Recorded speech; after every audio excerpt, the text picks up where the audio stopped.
Welcome everybody. We'll begin Dragon Quest in just a few moments, but first, starting with news headlines and major breaking news regarding wildfires in Canada. It has escalated to an unbelievable proportion. Yellowknife in the Northwest Territories of Canada has been ordered to evacuate all 22,000 people that live in the area. And the nearest evacuation shelters, 13 hours away by car. This is an extraordinary event. People have to get out by Friday afternoon. Let's get the latest on this. Let's start with a video report that came out on CBC News National Newscast, The National, and how they covered it when the breaking news just came out. So this is CBC News. Northwest Territories officials order evacuation of Yellowknife as wildfires approach. Following breaking news out of Yellowknife tonight, officials have announced an evacuation order for the entire city as a wildfire burns its way closer to it. Everyone is being ordered out by Friday at noon. There are routes out by air and by road. Officials say they are safe and they are pleading for calm. The fire is not here. By issuing a community evacuation now, we can implement the evacuation plan while the highway is still open and with plenty of flights to fully evacuate everyone. Let's talk about those flights. Those flights will be listed on the territorial government's website tonight. They will start taking off tomorrow afternoon. People are also able to drive out while Highway 3 is open, but it is subject to closure at any time. Pilot vehicles will help drivers through the smokiest of areas. And again, everyone is urging for calm right now.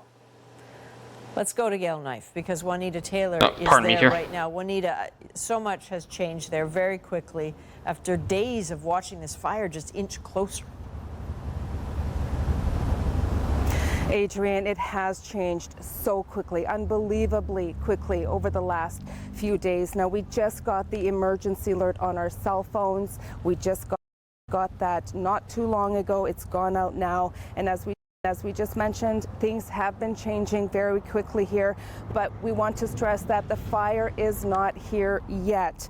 But Adrian, if rain does not come in the next few days, that fire is predicted to reach the Yellowknife outskirts by this weekend. So people have until noon local time on Friday to evacuate the city. It is going to be a huge undertaking. There is about 20,000 people who live here in Yellowknife. And Adrian, this is such a huge fire that is burning close to the city. It is a fire that officials have been battling for well over a month, and it is known that built up fuel in the environment is a huge contributor to how big and how fast this fire is ravaging the Northwest Territories lands. Now, people are being told that they can leave by road or by air. They are going to have buses, they are going to have airplanes available to take people out who don't have their own means of communication or transportation. And people do need to go to the multiplex here in Yellowknife to be able to register for that. Now, the Highway 3, the only highway that is accessible out of Yellowknife, now that is open. People who want to leave Yellowknife tonight, they can do so. Tomorrow morning, they can do so. There are going to be pilot drivers on the highway. There's also going to be tankers on the highway to assist people. And the officials, we just completed a press conference, Adrian, and officials in that press conference want to stress that people here in Yellowknife are not in any immediate danger. But Adrian, once that emergency alert came out not too long ago, I think for me that is when it really hit home in saying that this is really happening. Well, not the least, Juanita, because, you know, that arrived on your phone because you're standing there in Yellowknife, and we're all conscious that you and the crew are among the people who have to make a decision about how and when you get out. That's right, and I honestly have not been able to think about my options yet. All this information came in so quickly. I have to consider what options there are available for me as well as our co-workers. We'll just have to be able to absorb the information and consider all options, as I said, and make the best decision. All right, we're with all the people in Yellowknife tonight. Juanita, thank you very much. So let's go now to Cam McIntosh, who's at an evacuation center in St. Albert. Cam, what can you tell us? Well, a now closed evacuation center that has reached capacity. We'll talk about that in a few minutes, but we've seen a lot of people come south. We've seen a lot of people come here to St. Albert. People go to Grand Prairie. Now an evacuation center is going to be opened in Leduc, just south of Edmonton. That will begin tomorrow morning. So people that make it this far south are being urged to go to Leduc. As for that trip, that journey, as Juanita was just explaining, that highway between Edmonton and Yellowknife, it's not the 401 highway in Ontario. It is a remote highway. There are not many services on it. So right now, authorities are saying that it is safe to pass on it. They're urging a calm, phased evacuation over the course of the next day and a half here, 2 days, but are being very direct that people need to get out of Yellowknife. And as we saw earlier speaking to some evacuees, sometimes that trip on those highways up north isn't necessarily the safest. Take a look. Heeding the warnings and for some, orders to leave. Trips out of the fire zones, harrowing for many. Holy Videos like this showing the dire situation in parts of the Northwest Territories, including photos from one family showing parts of the car they fled in, burned and melted. In the capital Yellowknife, many didn't wait for an order to leave. A bit surprised with the escalation of the forest fires in this region. When we landed 12, 13 days ago, wasn't much of a concern. Landing in Edmonton, Ashley McClellan just happy to get her baby out of the smoke. Watching the flights sell out and the prices go up, I just kind of got to a point where it was like we should leave. It's a situation changing by the hour, with at least 230 fires burning across the territory. Yellowknife is now the biggest concern. On the edge of the city, Kyle Thomas is trying to wait it out, watching over his bakery and microfarm, but his bags are packed. There's no set plan. There's nothing we're following that's telling us exactly what to do. We're kind of making this up on it as we go. If I could take every single firefighter from the world, I would take them at this point. Premier Caroline Cochrane is working with what she has. We're hoping to do fire breaks. We're working on it currently, but it's pretty smoky here today, which means when there's smoke, we don't have the aircraft, the water bombers. However, in other parts of the territory, rain and cooler temperatures are helping. Around the evacuated communities of Hay River and Fort Smith. Aircraft and helicopters were able to get up in the air last night and this morning to undertake fire suppression efforts, which is such good news. It's really hard when those are grounded. It may be a while before anyone contemplates a return, with plenty of risk for people still trying to drive out. Hundreds of evacuees are ending up in central Alberta, places like Grand Prairie and St. Albert just outside of Edmonton, where this volunteer firefighter helped conduct the final head count in Fort Smith. I really didn't feel like leaving. I stayed till last minute that I could as a volunteer firefighter for the town. So Cam, what do we know about how difficult it might be to get out of Yellowknife? Well, for people that haven't been to Yellowknife, there is basically one highway leading south out of that community. So imagine you're going to try to put 20,000, maybe a little bit more people mostly on that road. So authorities are urging people not to drive down in an empty car. Don't go just yourself or a couple. If you can take other people with you, take them with you. Take someone's pet if you can. So they're trying to reduce the volume of the traffic that's going to be on that road over the course of the next couple of days here. And it's a remote northern highway with not a lot of services on it. So they are saying that gasoline will be made available for people making that drive. It's about a 14-hour drive from Yellowknife down here to Edmonton. As for people that can't sit in a car that long or have health issues, the territory has posted a link on its website where people in Yellowknife and the surrounding area can register to be part of an airlift. They say that they are working with private contractors to bring in private planes and the Royal Canadian Air Force to bring in capacity to bring people out over the next couple of days. So people that are eligible for that or feel that is something they need, they can register for that. In the meantime, though, they're telling people that have been getting ready for this in Yellowknife, if they have been preparing for this, it's time to go, it's time to get in your car. And for people that have not been preparing, they are saying it is time to prepare and time to get out over the course of the next couple of days. All right, Cam McIntosh in St. Albert, Alberta, thank you. So Cam just talked about the evacuation flights there. That is important because, as he mentioned, if you cannot get out by road, then there are flights available. Those flights will begin tomorrow. They are intended for the people who are, of course, the most vulnerable. How's that going to work? Well, let's head to the airport in Yellowknife where MLA Caitlin Cleveland is. So, Caitlin, thank you for joining us. Your electoral district, I gather, is one of the areas ordered to leave. What are you hearing from your constituents right now? Right now, people are looking for accurate information. They just want to make sure that they are following the orders and that they have all the information they need to be able to get to where they need to be to get to safety. And I heard you say I'm at the airport. I'm actually just out in Grace Lake, which is in the electoral district of Cam Lake, which is on the very edge of the city and is expected to be the first district of Yellowknife that the fire is approaching. So that means it's the first one that's being ordered to go because it's the most vulnerable geographically?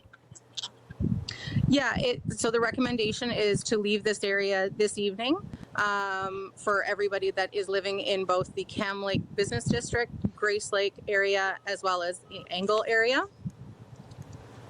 Sorry, and I've got one of the things that's happening here is I am on my cell phone and I am trying to stay up to date with residents, and so I might lose some service here. Fair enough, and we don't want to interrupt that. I must ask you something, though. I gather your husband is a pilot involved in the evacuation effort. What are you hearing from him? He is going to work business as usual, as in he is doing his job, flying planes, flying people out and doing what he can as a Northerner, as many Northerners are. It's been a pretty incredible day out here in Yellowknife, especially in the Cam Lake riding. It is a riding that is full of business owners, and business owners clear across Yellowknife have been working really hard to assist the efforts of clearing brush, of setting up sprinklers. The business community is absolutely the backbone of the Northwest Territories, and they, along with residents, the City of Yellowknife workers, and the GNWT workers are doing what they can in order to create a fire breakout here. It seems very unnerving watching this. Your skies must be filled with water bombers and the ground filled with people rushing around. In the name of accurate information, who is flying and who is driving? How is that determination made? Sorry, you cut out there and I missed that. That's all right. Who is flying and who is driving? Who are the people who have to fly? So they're asking as many people who are able to drive to do that. The road is open right now. If there needs to be, there will be pilot drivers available to support people. Anybody that needs support on the other end, they're asking them to fly out. That way they can make sure that they get to a place that has an evacuation center that can receive them. But at the moment, we've got 2/3 of our territory now with this evacuation order. So 2/3 of the Northwest Territories is under an evacuation order. The Arctic is literally on fire, and I just have so much gratitude to the National for covering this, because the world needs to pay attention, and they need to know this. This is terrible. We're all so sorry, and we are all with you. Okay, hang in, Caitlin, and we will be in touch in the days to come. Be safe. Absolutely. Thank you so much. And thank you for helping get the information out to residents. That's the most important thing, is that residents stay up to date, stay calm, and stay safe. Excellent advice. Thank you, Caitlin. Yeah, and that's essentially the gist of what's happening right now. It seems like the National is live right now. We'll be expecting an update on what's going on. Let's take a look here. We are keeping an eye on wildfire emergencies in British Columbia and the Northwest Territories. In BC, the concern is that a brutal season is about to get worse. But we begin with the unprecedented evacuation unfolding in Yellowknife tonight. A deadline to get out of the capital is just hours away now. So for now, dangerous levels of smoke just hang over the city as long lines form on the ground. Those people are trying to get a spot on one of the emergency flights out of the territory. Some have already made the treacherous drive, crossing the fire's path before getting to safety. So right now, Yellowknife is facing fires on multiple fronts. It's feared the flames could reach the city limits by the weekend. Residents have until noon Friday to leave. Juanita Taylor is in Yellowknife tonight. So, Juanita, how are people handling this really fast-approaching deadline?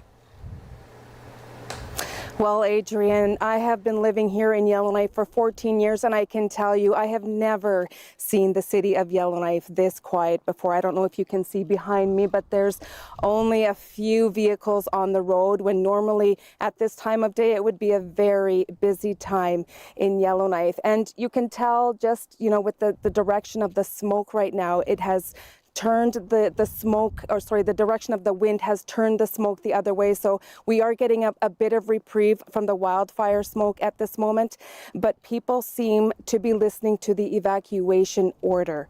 Have a listen to what some people are doing to listen to that evacuation order.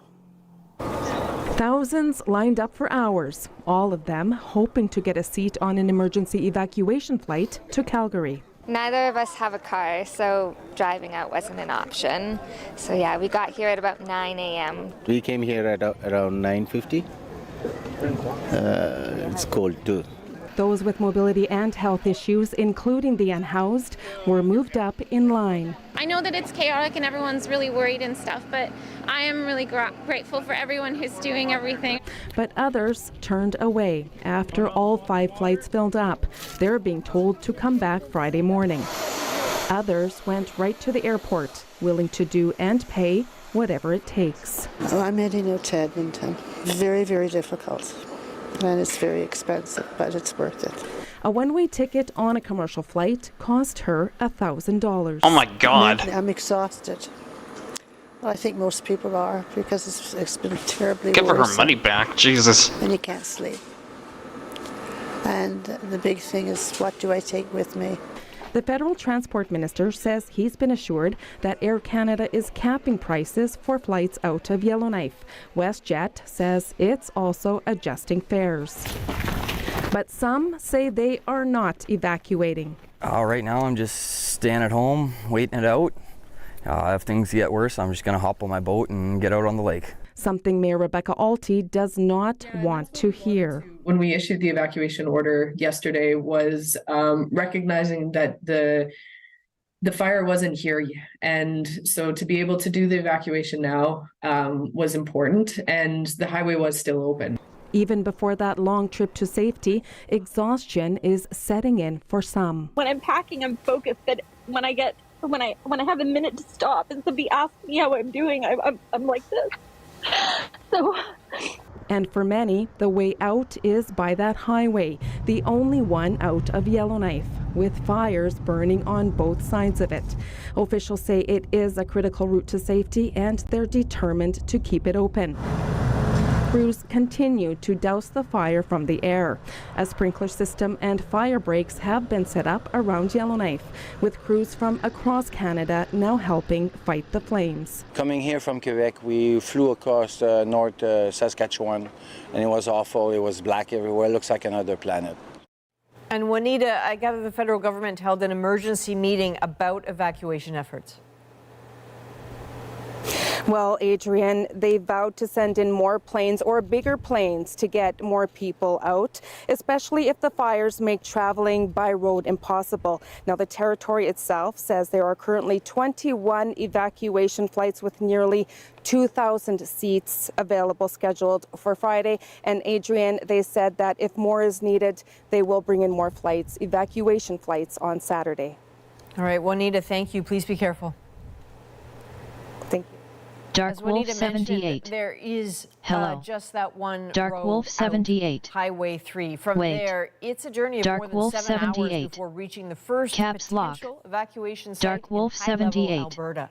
Hello. Madeline Cummings. Hey, Dark spoke Wolf, to how are ya? evacuees who Welcome made to it there stream. Safety and to a We're neighboring just starting out the province. stream, Now, a just safe following haven to those big forced breaking news out of northern After Canada. harrowing journeys through 20,000 smoke and people flames, currently evacuating evacuees due from to an Yellowknife incoming are fire arriving in Alberta. heading to Yesterday, there Yellowknife. was so many uncertainties. So, my group of friends, we just got together and we decided that, hey, we gotta go. Everything is devastating, but all we can do is pray. Oh my God. Their journey about 700 kilometers, part of which through an active fire. High level, the first community providing respite. An evacuation center set up in a sports complex. As soon as they seen those cots get to the door, it's like, okay, everyone, we need to get everyone together. We need to set out these cots. We need a blanket and pillow, and we got to get back on the phone with the caterers to get the food ordered. Calgary is among the other cities also preparing for arrivals, activating an emergency plan, committing to take up to 5,000 people. Initially, we are looking at hotels and other spaces that are usable before we get to opening reception centers. We're not at that spot yet. Just outside of Edmonton, the city of Leduc is already seeing evacuees arrive. We're seeing people from Yellowknife and from everywhere in the Northwest Territory. So whoever shows up here, we will try to accommodate them for as long as we can. Just outside High Level, a community is forming. Dozens of evacuees who fled Hay River and Paradise Gardens, setting up RVs and tents on a friend's property, dubbing it the evacuation commune. Are you guys hanging today? Kevin Wallington, who came here from Hay River, is helping with the logistics. My desire is to run back in and to be there to help. And so I've had to come to terms with the role that I need to play is here. Those who have escaped the immediate danger, already anxious about what will remain when they're able to return home. Even if things come back green again, things grow up, you're still going to have that reminder, these dead trees standing in amongst the forest, and a reminder that this happened and that it's changed our community. We don't, in ways that we don't know yet, right? We'll find out in the years to come. So, Madeline, as exhausted people pull in there, what are they being told to expect? Well, for the most part, evacuees who are coming by car are being told to find their own accommodations, largely. There aren't a lot of free hotel spaces in this town. There are reception centers being set up in other parts of the province, but they're quite far away. So for tired folks coming into this parking lot, if they want to find a bed, they're going to have to drive for more hours to find it. And I've spoken with a lot of people here who say they've already found friends and family in Edmonton, Calgary, and Red Deer. So I'm hearing that's where the most folks are headed. There are also some campgrounds that are opening up, and there may be more reception centers opening in other communities in the coming days. What an exhausting journey. All right, Madeline Cummings in High Level, Alberta. Thank you. Yeah, the nearest evacuation shelter is like 13 hours away from the city. To make sure dozens get out of the territory to BC. British Columbia is expected to receive approximately 55 hospital patients and care home residents, with potentially more to come. And coming up in just a few minutes, we will hear from a respiratory therapist who's working to help evacuate the hospital in Yellowknife. He says he is there until the last patient is safe. Now, British Columbia is dealing with its own out-of-control wildfires. 2 are burning in the Okanagan tonight, and those fires have people on high alert. The McDougall Creek fire is just 10 kilometers from West Kelowna. A local state of emergency is in place. Hundreds of properties are on evacuation order. Thousands more have been told to get ready to run. Closer to the U.S. border, it's the Crater Creek fire southwest of Keremeos. That has also triggered evacuation orders and alerts. So the next 48 hours in BC will be critical. Curiously, cooler weather in the forecast could actually start and then spread fires. As Mira Bain shows us, the warning for residents tonight is just stay alert. You know what? There's so much more. Residents of West Kelowna are bracing for dangerous days ahead. I've been on alert before, but never to the point where we were loading up vehicles. We just kind of waited it out and it went the other way, so we didn't have to worry about it. This time is different. A thick plume of smoke threatens West Kelowna. As a heat wave that saw temperatures break the 40-degree mark for some BC communities ends, wildfire officials warning the worst of this fire season could be still to come. This weather event has the potential to be the most challenging 24 to 48 hours of the summer from a fire perspective. BC Wildfire Service is bracing for an incoming cold front pushing into a hot air mass. When those two things happen, it creates significant and sustained winds, likely in the 30 to 40 kilometers an hour range, with gusts up to 60 to 70 kilometers an hour. Winds combined with lightning and drought conditions can make fires unpredictable, amping up the danger. This expected strong winds means that wildfire can move and change direction exceptionally fast. In the Okanagan, rapid and extreme fire growth led to 2 fires merging into a 10,000-hectare fire. And we had a couple of campers right away decamp from there and come here. And I'm glad they did, because they were definitely threatened by fire. Chris Matheson manages a popular RV and camper site in the area. He says 5 years of flood and fire threats are taking their toll on the community. We're all exhausted. It's not surprising that UBC and other universities are studying our town for post-traumatic stress disorder at the community level. We'd like a couple of quiet years, please. For now, people are I find that hard to anxiously believe waiting to and come. watching what Mother Nature will bring for the rest of this fire season. Mira Baines, CBC News, Vancouver. As so many get ready to run or have already been forced from their homes, some are yeah. finding it difficult to see and share information about the fires online. And as Anise Haidari explains, not getting enough information or the right information can be dangerous. Trying to get news about the fires can be frustrating for evacuees. A lot of the time, that's how I read my news. So if I am missing all these news outlets, I'm like, oh yeah, there is definitely something missing on Facebook. If we can't share accurate news on one of the biggest social media platforms that we have available to us, it is very dangerous. As fires burn near Yellowknife, many news articles are blocked on Meta's platforms. Many in the north have noticed, and many have complained. Meta is blocking news in response to a federal law that could force the companies to pay outlets, including CBC, for news links. I would really like Facebook to pay the bill and get the news back on. Many people use screenshot pictures to sneak local news past the block. So Lord bless people for taking the time to do that when Meta's making it so hard. In a statement, the federal government said Meta is being irresponsible. They've had that drop in the... Researchers say the same. Facebook is not delivering the service that people need. And you can argue back and forth about the bill itself that's underlying this. But I think at the core is right now, it's an emergency and citizens need access to information. What Meta needs to realize is and that advocates say Meta can't just walk away from news. this is a company that spent more than a decade integrating itself into the news production and dissemination system.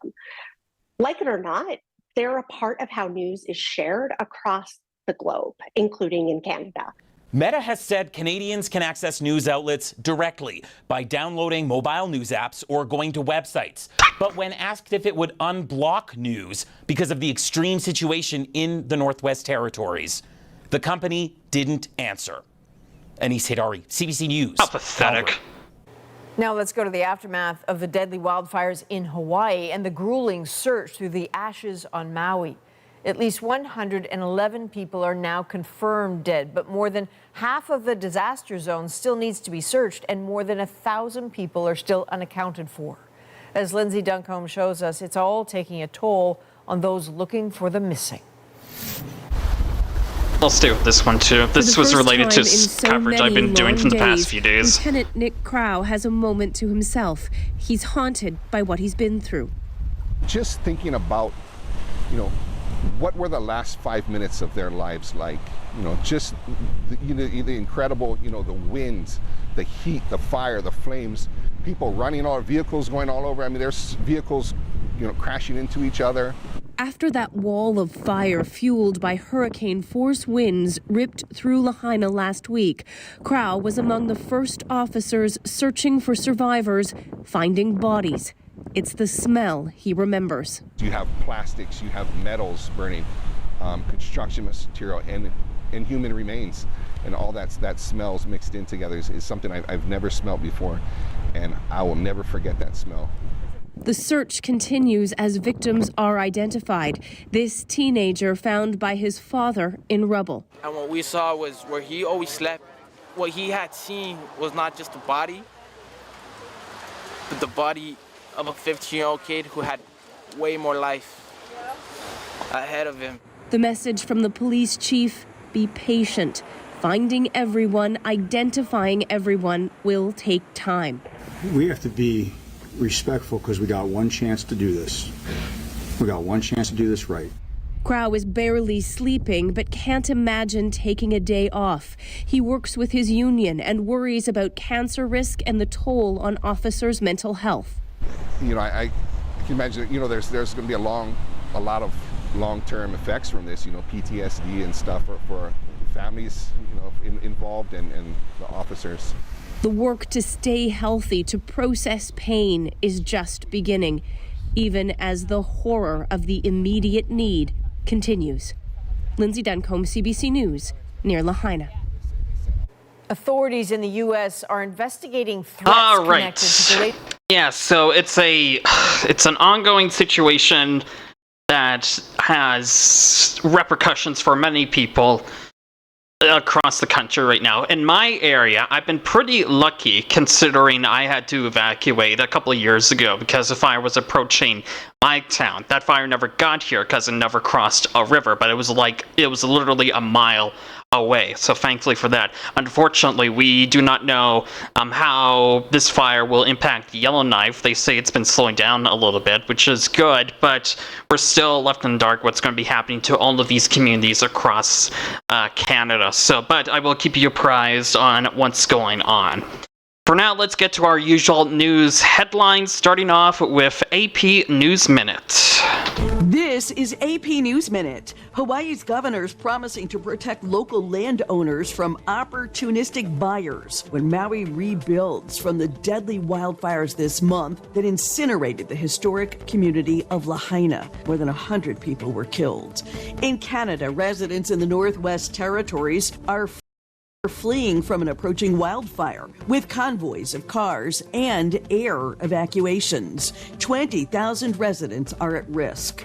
In Colombia, a 6.3 magnitude earthquake followed by a strong aftershock struck midday Thursday. People in Bogota report feeling buildings shake. A Mississippi judge declared a mistrial in the case of 2 white men accused of shooting at a black FedEx driver. The judge said police mistakes forced him to end the trial. Jackie Quinn, The Associated Press, with AP News Minute. Okay, up next, in depth, U.S. Appeals Court rules against abortion pill. This from Reuters. A U.S. Appeals Court ruled on Wednesday that access to a widely used abortion pill should be restricted. The drug, mifepristone, was approved by the Food and Drug Administration more than 20 years ago. But anti-abortion groups have targeted the pill, claiming the FDA used an improper process when it approved mifepristone and did not adequately consider the drug's safety when used by minors. A 3-judge panel on the conservative U.S. Fifth Circuit Court of Appeals agreed and ordered the FDA roll back actions that had made the drug easier to access in recent years. Those included allowing distribution by mail, approving its use up to 10 weeks of pregnancy instead of 7 weeks, reducing the dosage, and cutting the number of required in-person doctor visits from 3 to 1. But the ruling will not immediately take effect. Mifepristone is part of a 2-drug regimen with misoprostol for medication abortions, which account for more than half of all U.S. abortions. Numerous medical studies and many years of real-world use have concluded that the drug is safe and effective. Numerous states have moved to ban or restrict abortion access after the U.S. Supreme Court struck down a 50-year precedent protecting a woman's right to terminate a pregnancy. Wednesday's decision on the medication will almost certainly be appealed by the full Fifth Circuit and then to the U.S. Supreme Court. All right, up next, BBC World News headlines.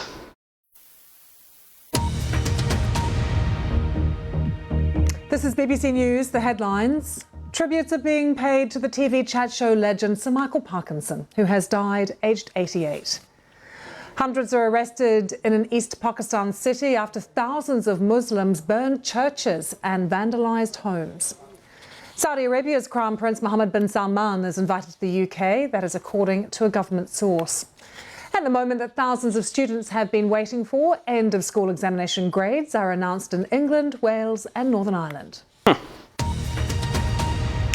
All right, up next, in depth, what is RICO, the anti-mafia law used against Trump? This from Reuters. The criminal charges filed against former U.S. President Donald Trump in Georgia include allegations that he violated laws designed to fight organized crime groups in the 1970s, called RICO. But what is RICO, and how is an anti-mafia law used against Trump? RICO stands for the Racketeering, Influenced, and Corrupt Organizations Act. It was passed by Congress in 1970, mostly to target the mafia. Most states, including Georgia, then followed suit with their own versions. Professor David Sklansky is with Stanford University's law school. Like the federal model, the Georgia statute allows prosecutors to sweep together in a single indictment, and most likely in a single trial, a large number of defendants and a large number of different criminal schemes, all of which are related only in that they're part of the same overall pattern of racketeering through an enterprise. And a pattern of racketeering just means 2 or more violations of particular state crimes. RICO was made to go after mafia kingpins who kept their hands clean by letting henchmen do the dirty work and parking any money they got from it in shell companies or other fronts. So why is RICO being used now? Today, the mafia has largely been dismantled in the United States, but prosecutors have widened RICO's use to other groups, such as Wall Street banks that engage in illegal market manipulation.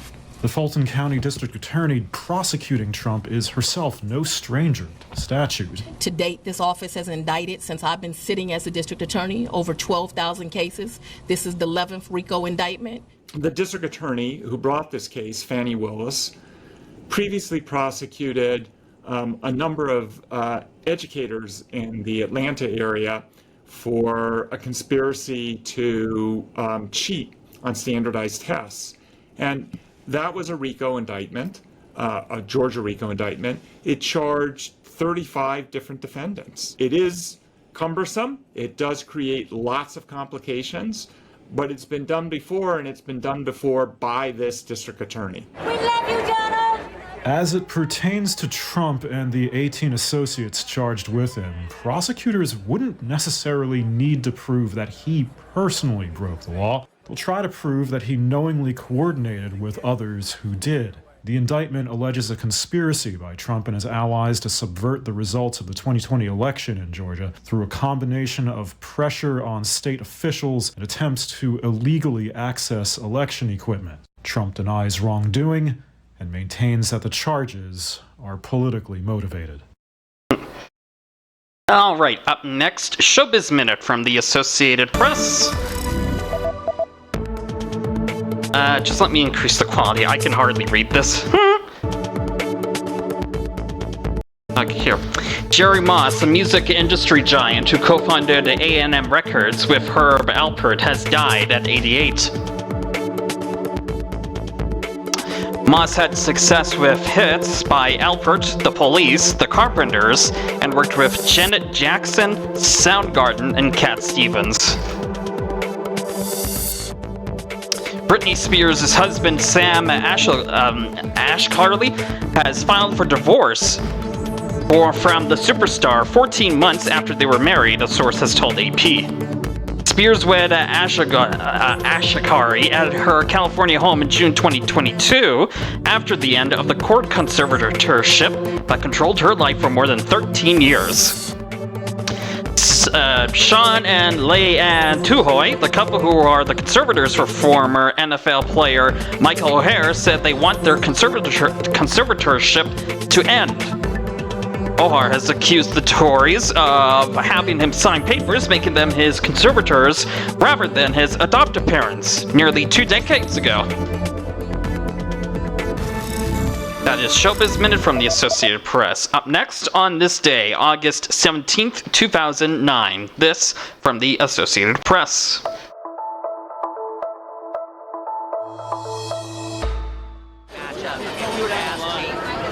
This is low quality as well. Well, hell yeah, I would, but it doesn't work like that.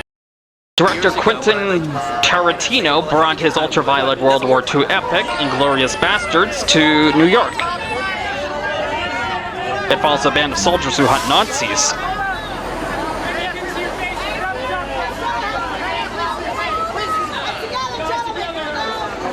Well, New York, I went to school here, and I grew up on the East Coast. My parents are from New York, and it's certainly going to be a very American Jewish crowd. And we're these American Jewish soldiers going over there and beating Nazis to death and terrorizing them and scalping them. So I am excited to see how they react when they see the New York Jews kicking ass. Tarantino began working on the screenplay years before he started shooting. However, the story grew to miniseries proportions, so he abandoned it. In 2007, Tarantino raced through a new draft, keeping many of the characters he originally created, but putting them into a different story. Having the film in my mind for like a long period of time, and then actually kind of doing it, not in a too short a period of time, but in a very condensed period of time, especially condensed for a movie with this kind of scope and canvas. But that was also part of the attraction of it too. All right, to just really apply yourself in a big way and not be so comfortable.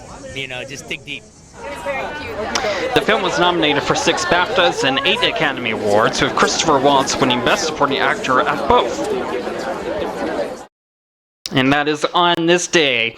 And last but not least, today in history for August 17th. This from the Associated Press. August 17th, 1969. Hurricane Camille slams into the Gulf Coast, making landfall just east of the mouth of the Mississippi River. The Category 5 storm kills more than 250 people, more than 35 years before Hurricane Katrina devastates the region. 1998. They did not constitute sexual relations as I understood that term to be defined. In Washington, President Bill Clinton faces federal grand jury questioning in the Monica Lewinsky scandal. That's where he finally admits his past relationship with the former White House intern. Afterward, Clinton tells the American people, Indeed, I did have a relationship with Miss Lewinsky that was not appropriate.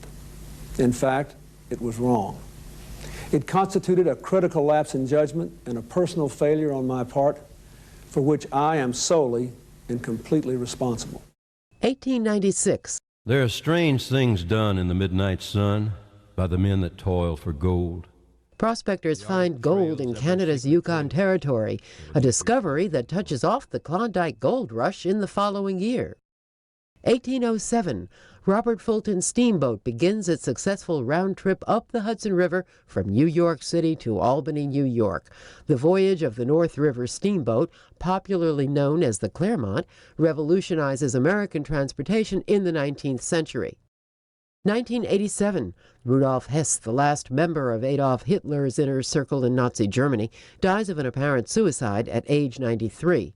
Hess was the sole inmate at Spandau prison in what was then West Berlin, serving a life sentence for war crimes. And 1943. You talking to me? You talking to me? You talking to me? Well, I'm the only one here. Actor Robert De Niro is born in New York City. Among his films, Taxi Driver, The Godfather Part 2, Raging Bull, Goodfellas, and Analyze This. Today in History, August 17th. Sophia Manos, The Associated Press. And that is today's World Headlines. Stay tuned after the break. We will begin Dragon Quest XI, and we'll keep you apprised of what's going up in Canada. Don't go away. We'll be right back.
And I am back. Let's get started here on Dragon Quest. Let's see, what do we have?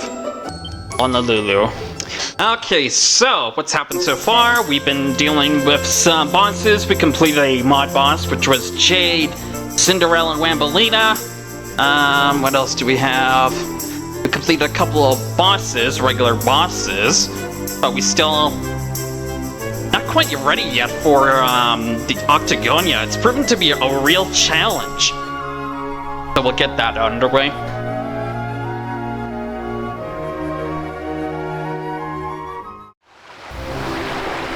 Okay, what do we have here? Oh yeah, we did try Mute Tentacular, that mod boss, but way too strong. We're gonna have to come back later for that. So where are we now?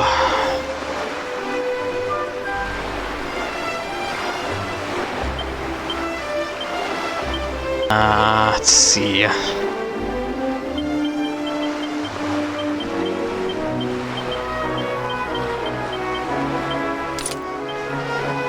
Let's see here.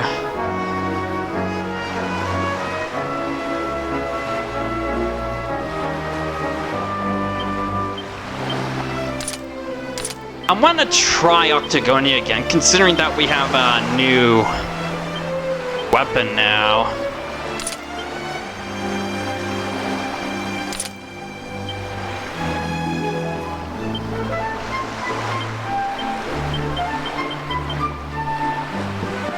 And plus, we're a little bit leveled up here. Might as well give it one more try. Let's get down there. Ugh, my foot is killing me. I had a dream last night that I was in a martial arts fight. I actually kicked in my sleep and I hit the window frame. Ugh. Really the number on my toe. Ouch.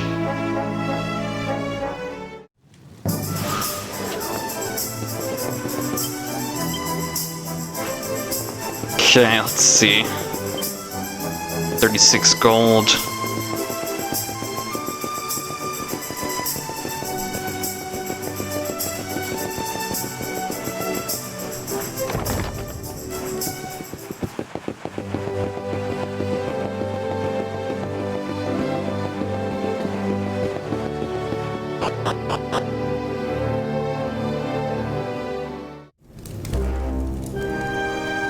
Okay. Let's head our way there. Oh, I don't have to organize stuff, do I? Oh, doesn't look like it.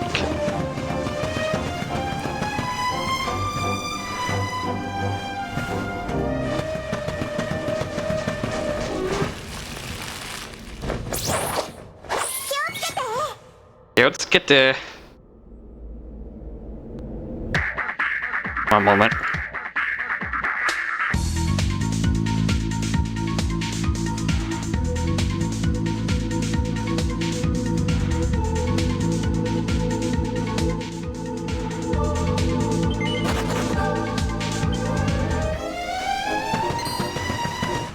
Oh, come on.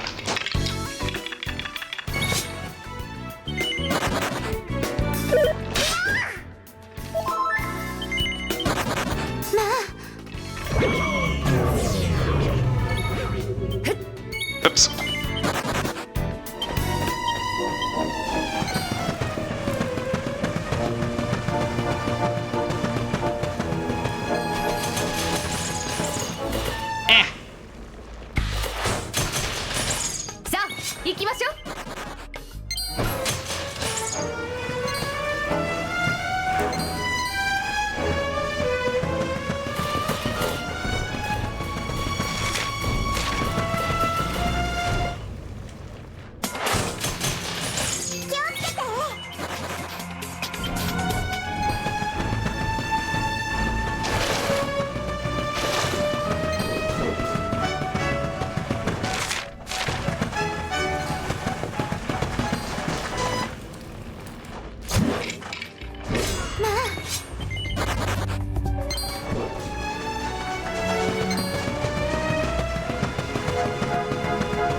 Anus?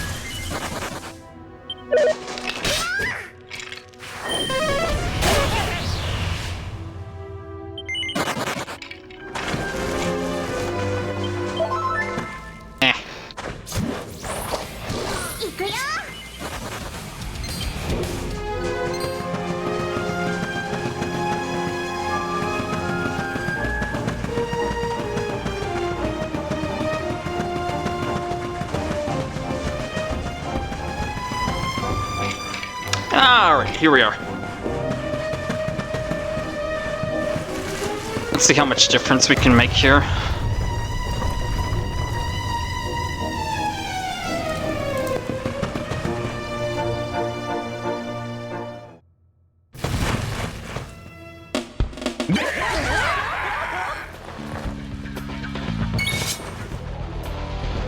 Okay.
Nice.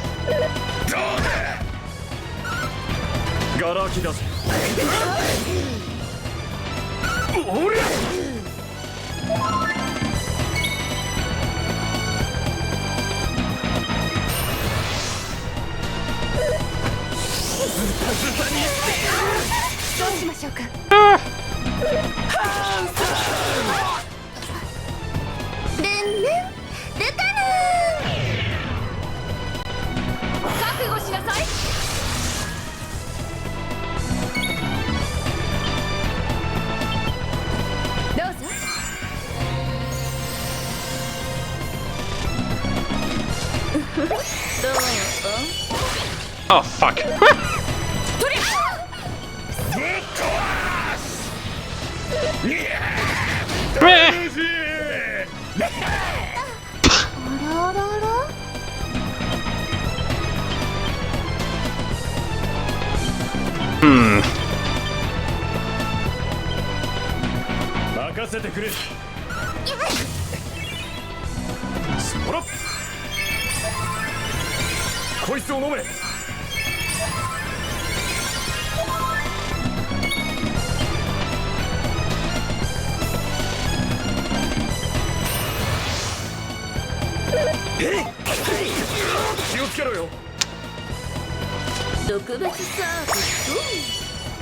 Nice.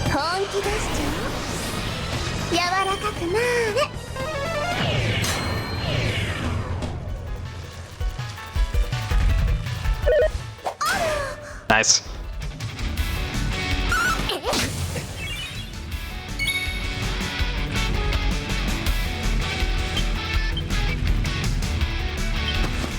Hi.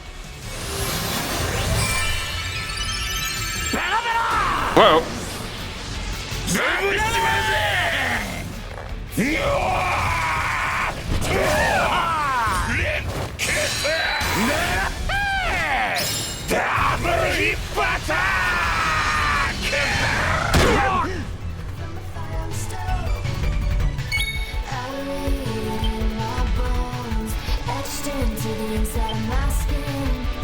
frequencies unknown.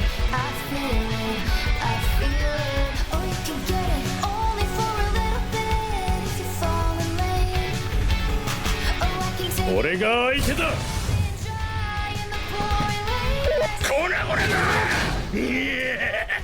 See ya.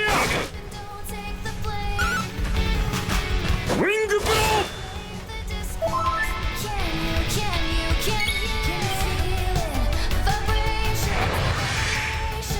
聞かせろ絶望の旋律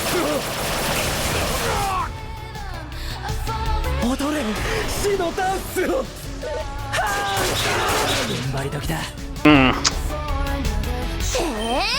レラゾー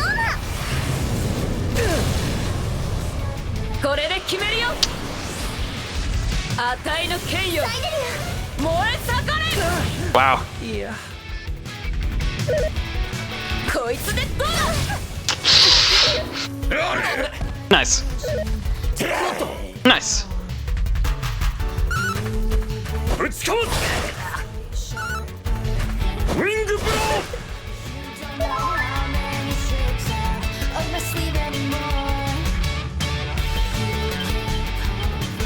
ー腕が鳴るのさ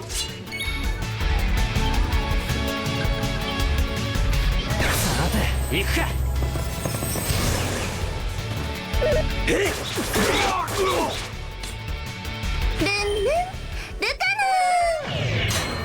Nice.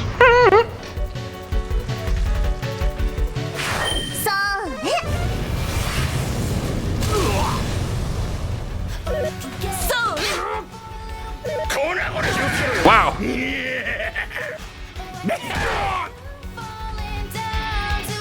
ほらおりゃ Okay. Go, Eric. Let's get Gold Boy for first. Nice.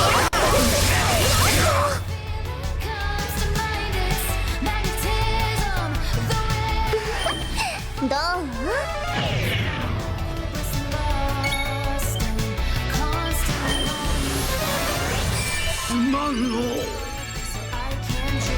特別サービス Wow. これで決めるよ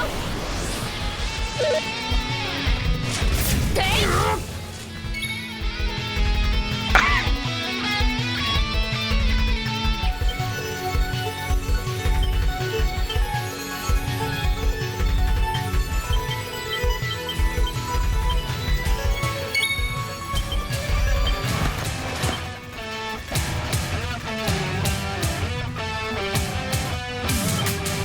いよみがえるがよいありがたい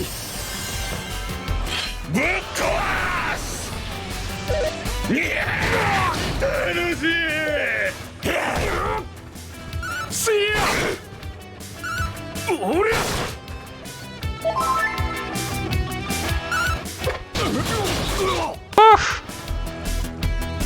本気出しちゃういくよあっつっとそれ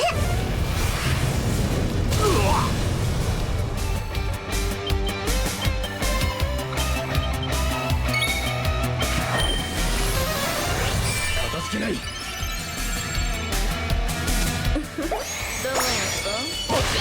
Wow. いや一生の不覚こらこらMeh. ズブしませうわ連結ダブルヒップアタックよかったわいせやおりゃルンルンルカヌ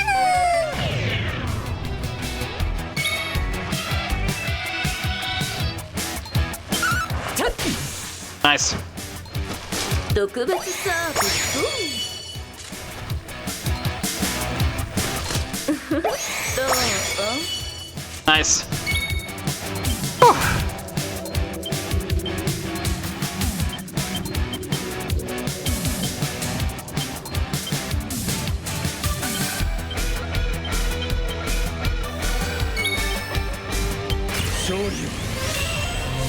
いるぞ。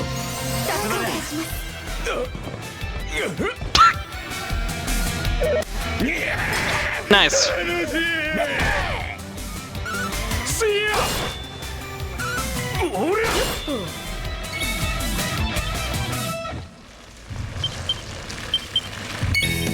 Oh, fuck. 熱いわよ。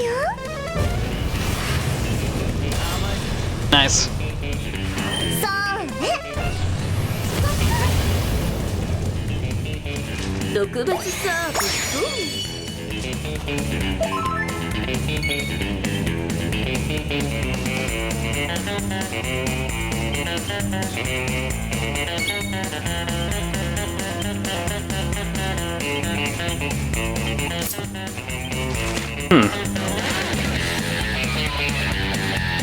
さて、行くか。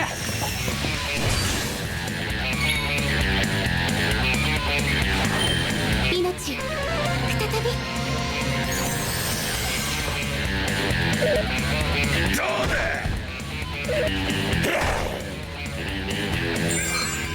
ありがとう。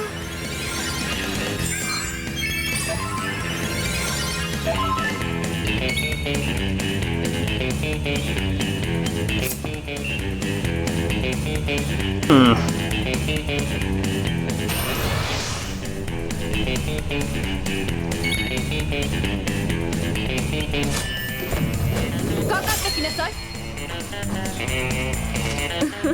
どう？これで決めるよ。そうね。本気出しちあたいの剣よ。燃え盛れ。 Fuck.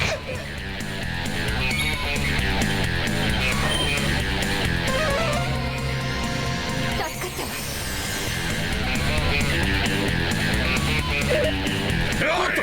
Nice.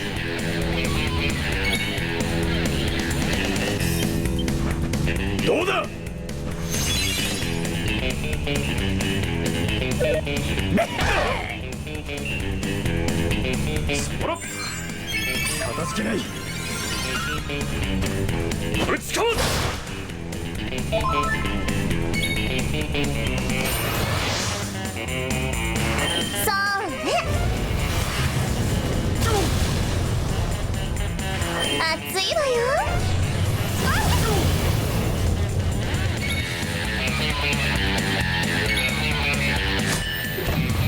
受けて立つわ。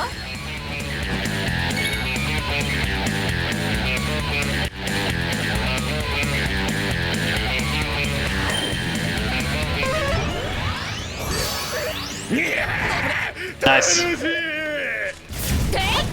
Nice.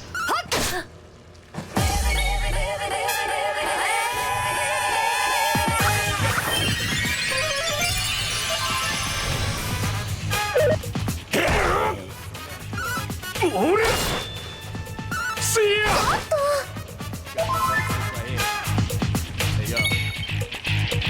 Here's a reality, never be charity. The enemy you're fighting covers all society. Can't run, bombing's not here, gonna fight all night. Right here, shadow 10 o'clock, direct. 体が熱い。そうね。 特別サービス。こいつでスタート。 Nice.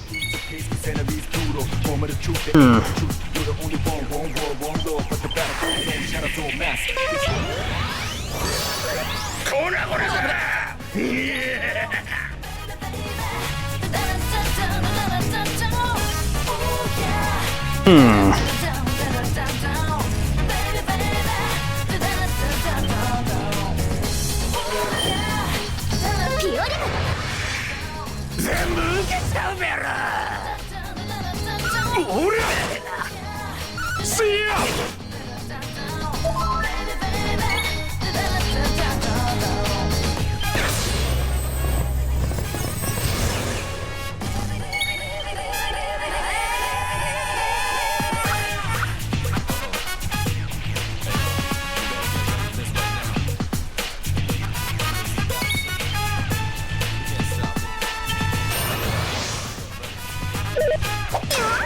Nice. レラゾーナ。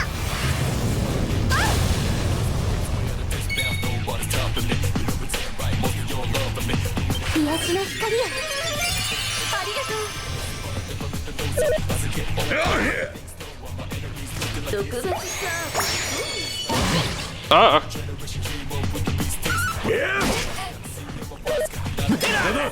Nice.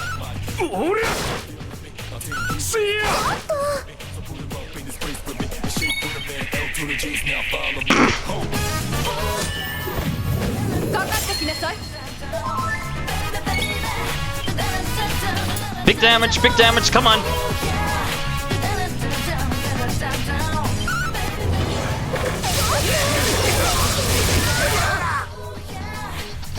Nice.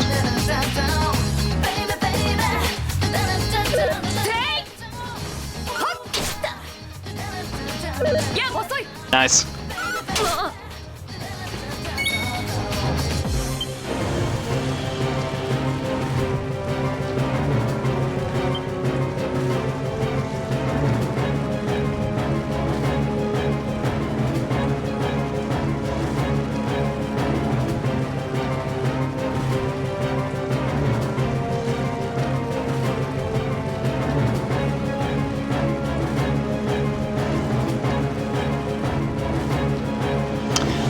Okay, so Wambelina and Underdigger are almost dead.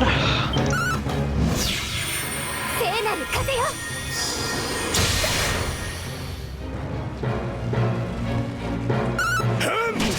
Meh. Nice.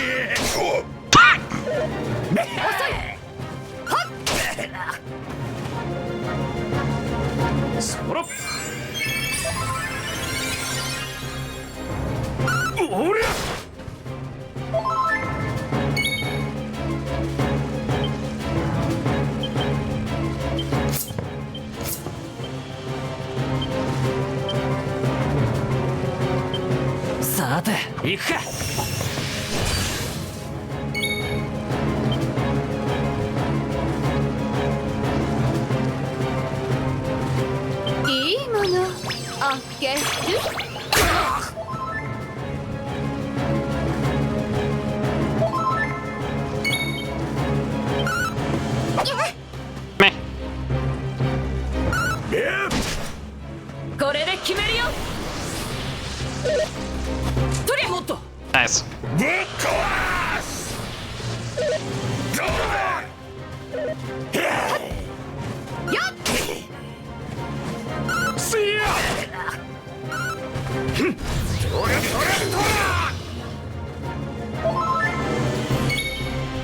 Ooh. Malicious Wambelina and Malicious Underdigger are all almost dead.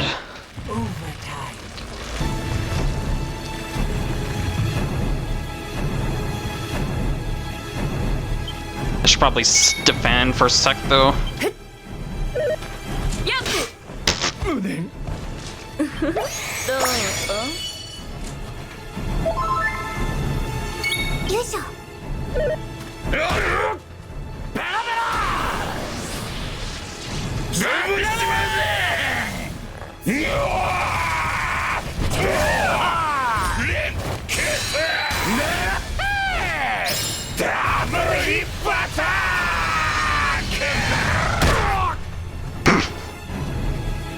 Not too bad.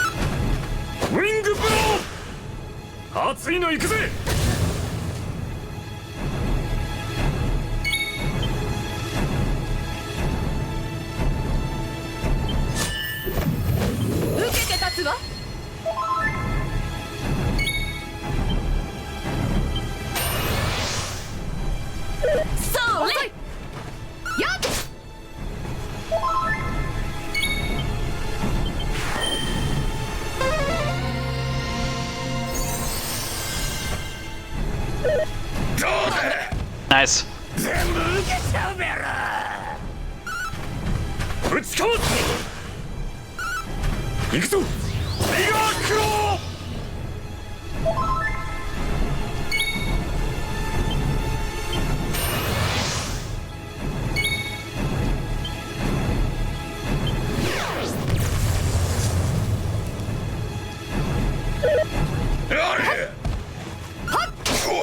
Nice. 特別サービス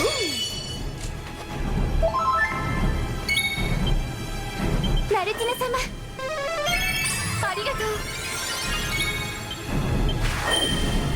うスクルト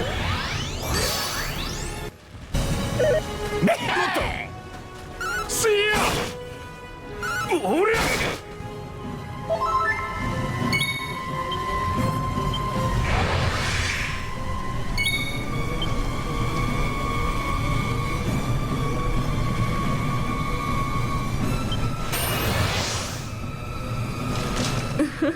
どう？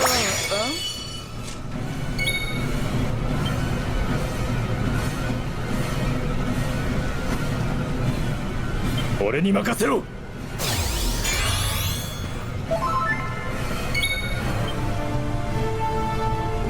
聖なる力を全部受けちゃうべろ。いや楽しい。片付けない。せや。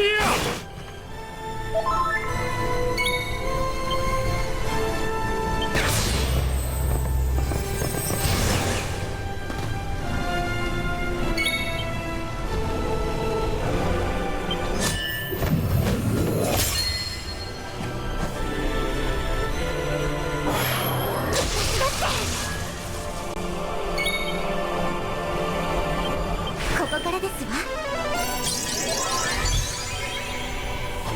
特別サービス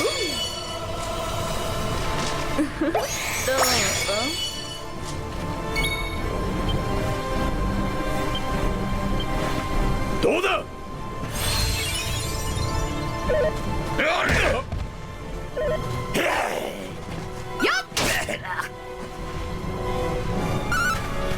ぶちかます。おりゃ。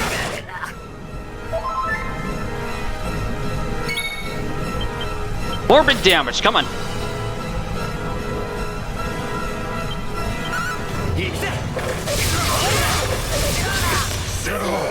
Nice. 2 targets down. Alright. Alright. The Abominable Showman is half dead.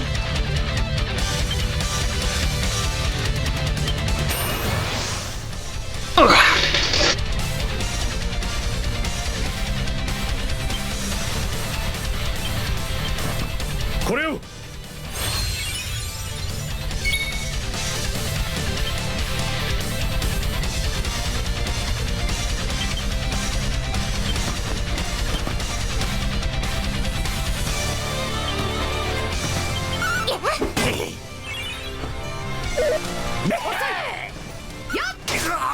Nice. Wing blow! See ya!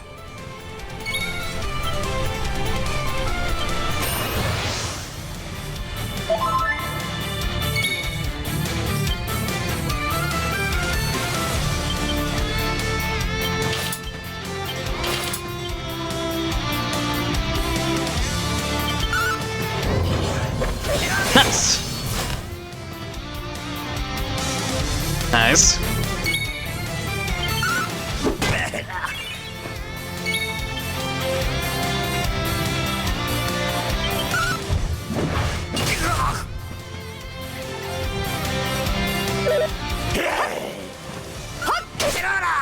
Nice. Wing blow!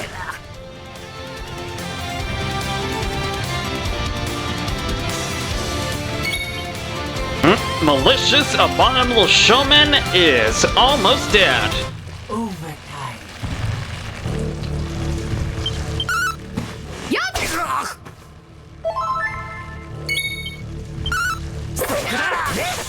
Gotcha.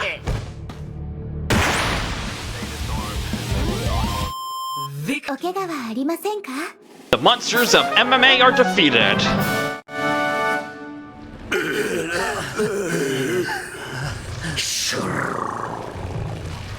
思ったよりも役に立たない連中だったな。所詮は前座に過ぎなかったようだ。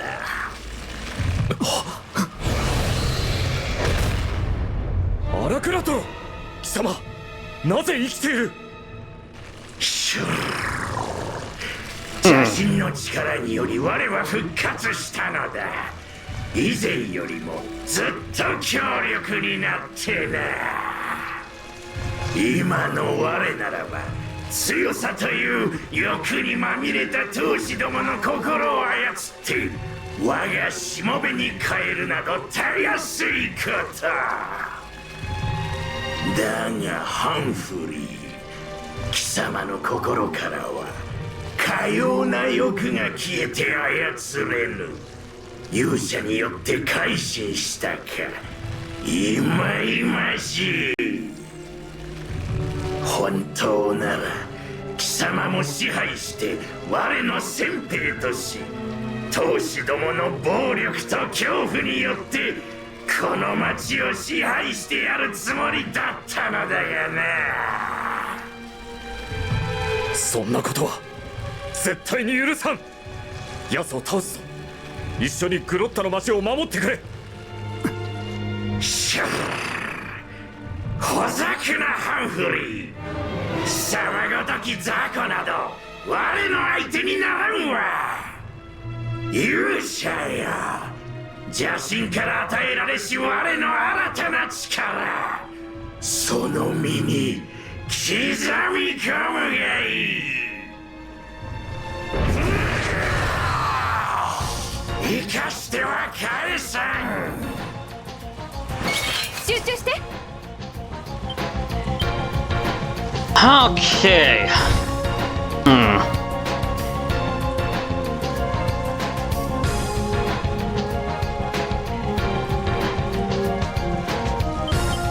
Let's get Veronica in here.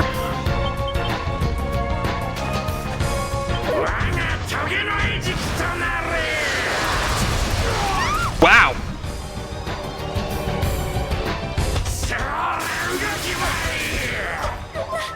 Jesus.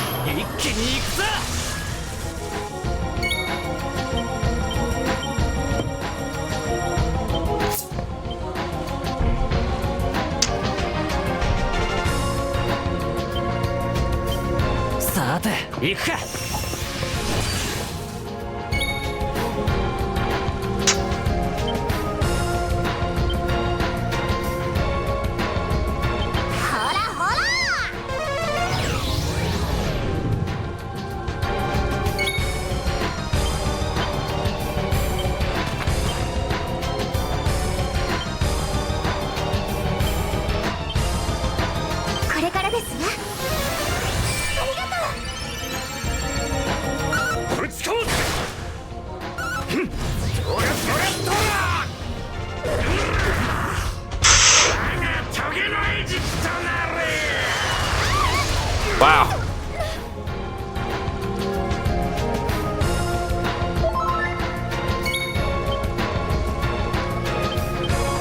Sora.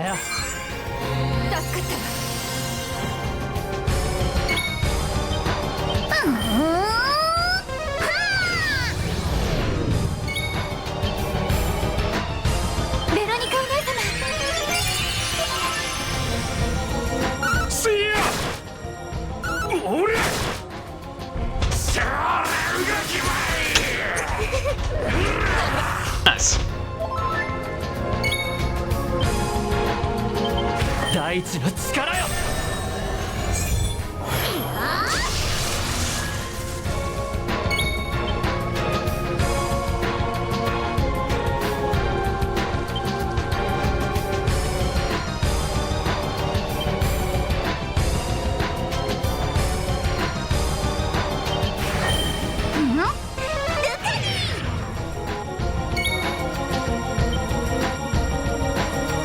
体が熱い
Nice.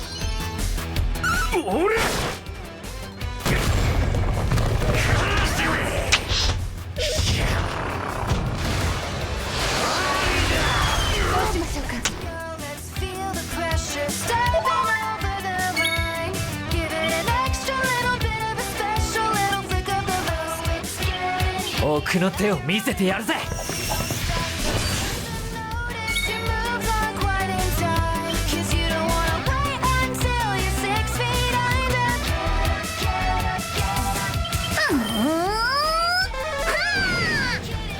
What's that sound? Your pride hitting the ground, and I've come too far to let them down. All in, we're all here for the scene. Nice. Nice. Woo. Fuck.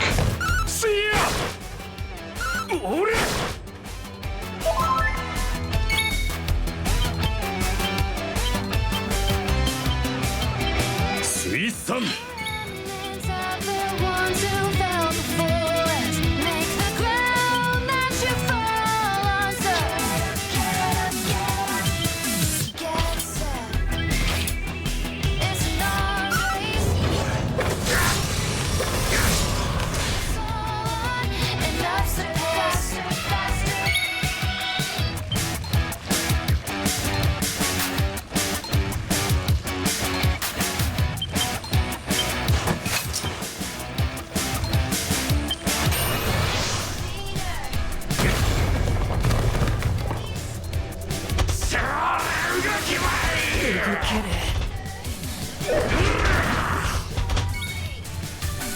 Face down, we're not. これでどう？こいつを飲めありがとう。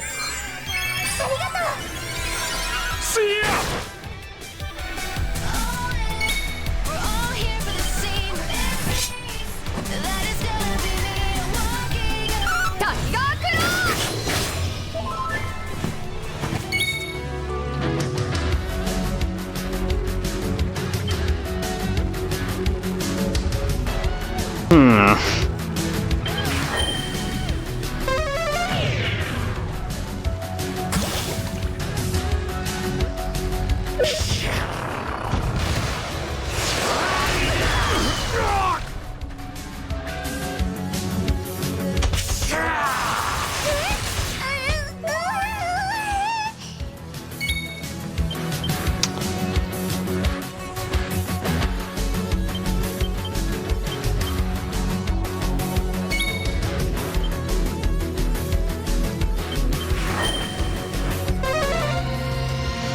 感謝いたします。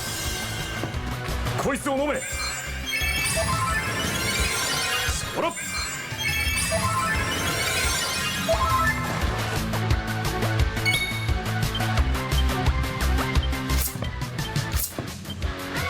奥の手を見せてやるぜ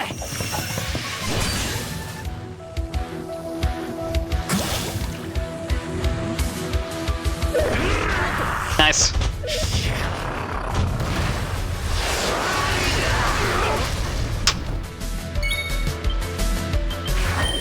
命を再びあ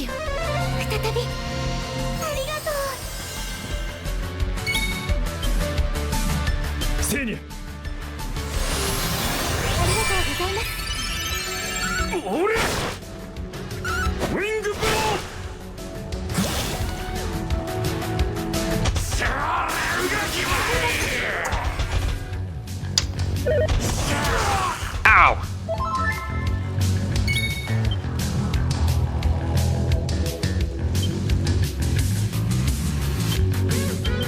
足元に気をつけなほらほら。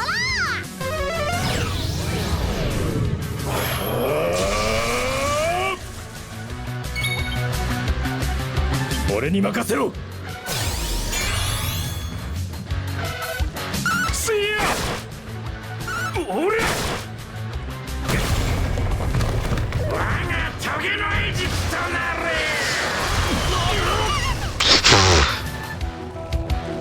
さあか。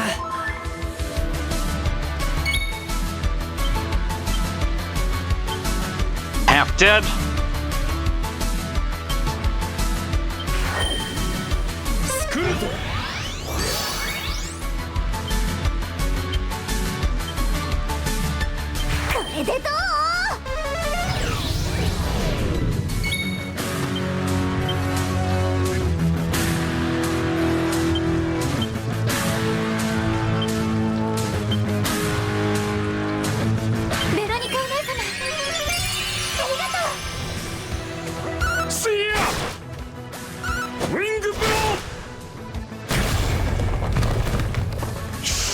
Whoa. Oh,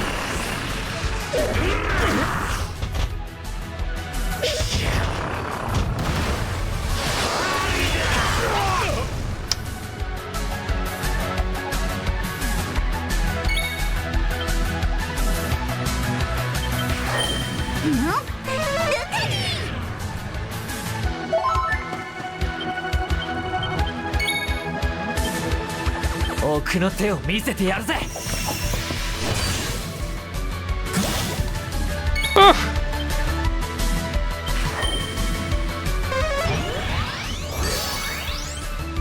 これからです。かたじけない。こいつを飲め。行くぞ。ゲリガークロー。 Nice.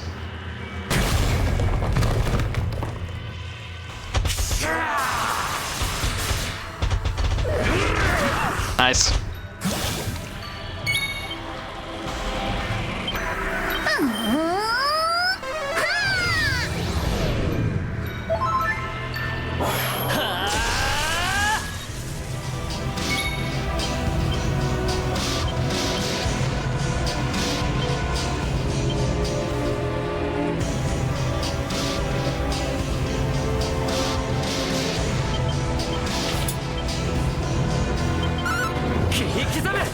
Nice.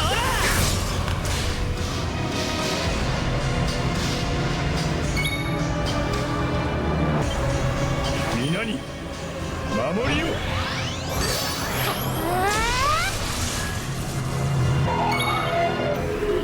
ベロニカお姉様。 Nice. ぶちかます。こいつを飲め。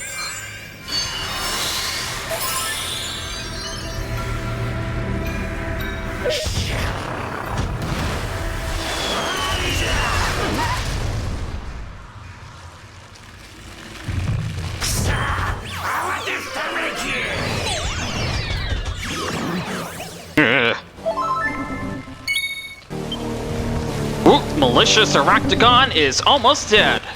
Overtime.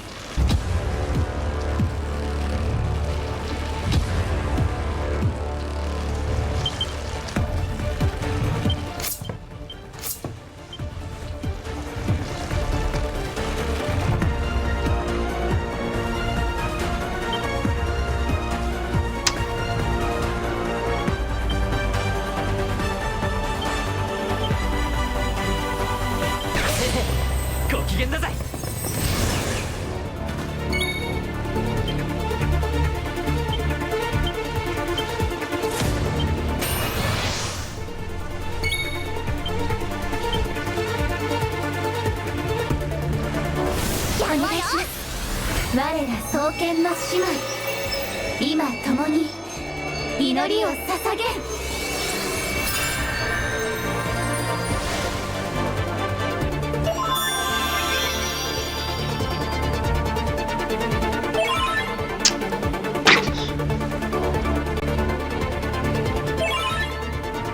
こ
ち砕く。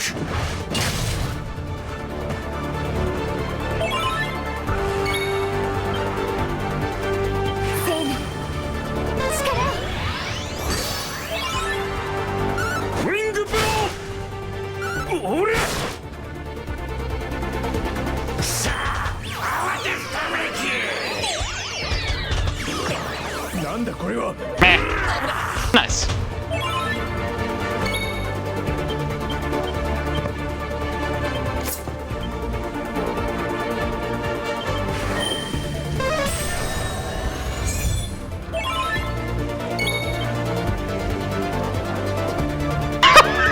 What the hell?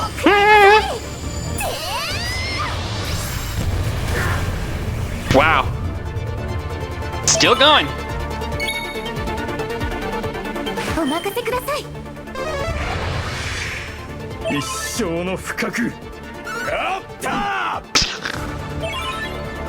そら。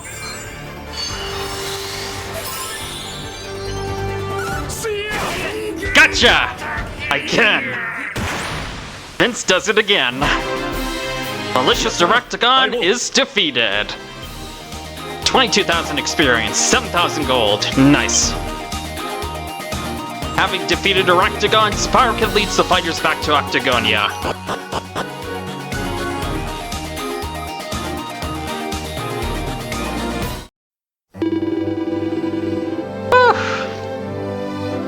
We have done it again.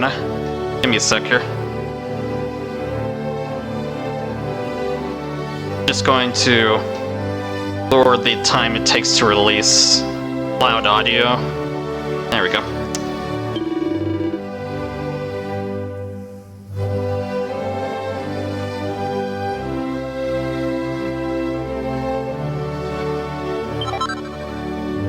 Nice.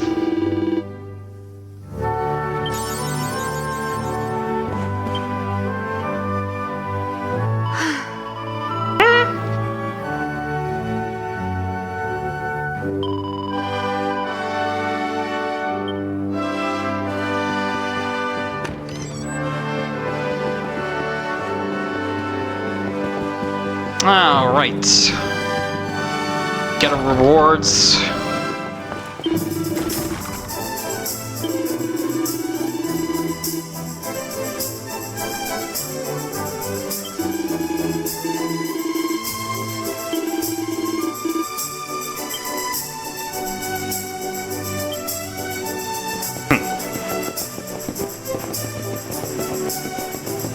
Hey. All the fighters should be upstairs.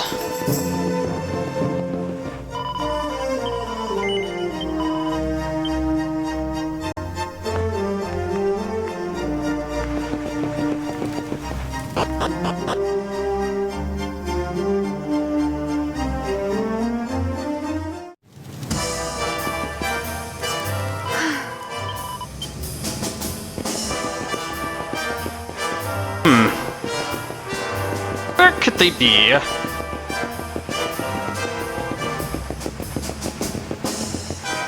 Ah.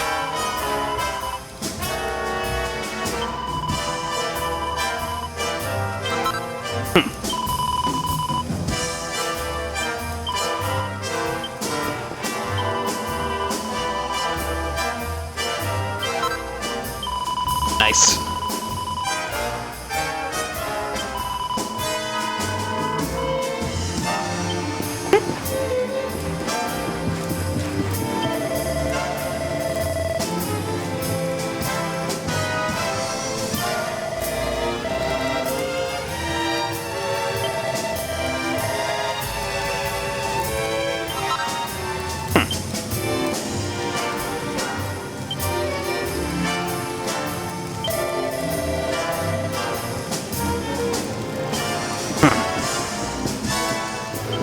Okay, let's see. Any changes to equipment?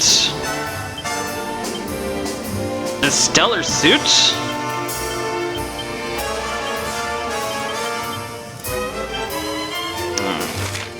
Ooh, nice. Cast beam friend from cast spells reduced by 50%. 9 more defense, charm, evasion. Very nice. So this will be pretty much irrelevant.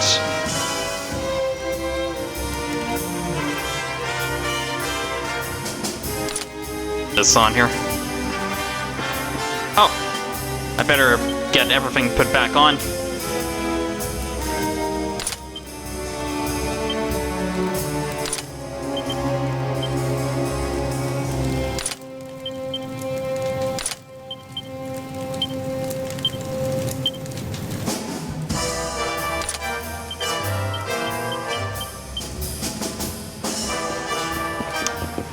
Okay. 43 gold. Maybe I'll set my sights on that Mordigan staff next. Where to next?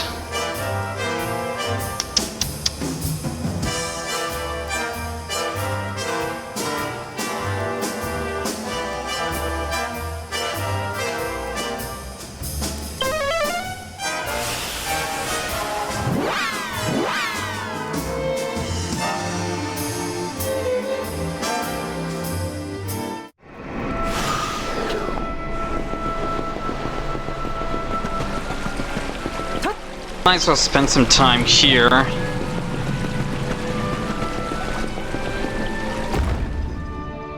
Oh! I should go to Yggdrasil first, actually. I've got some drops to pick up.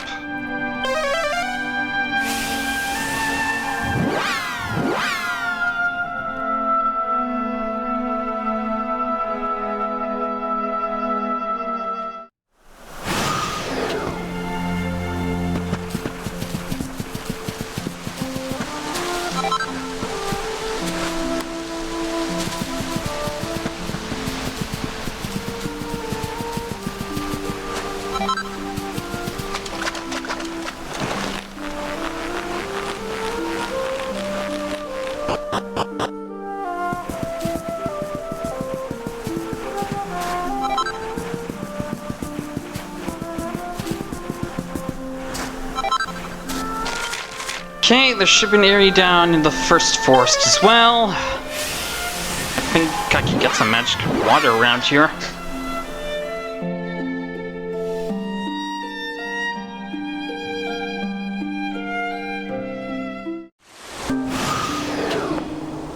One moment, just gonna put in my NPCs.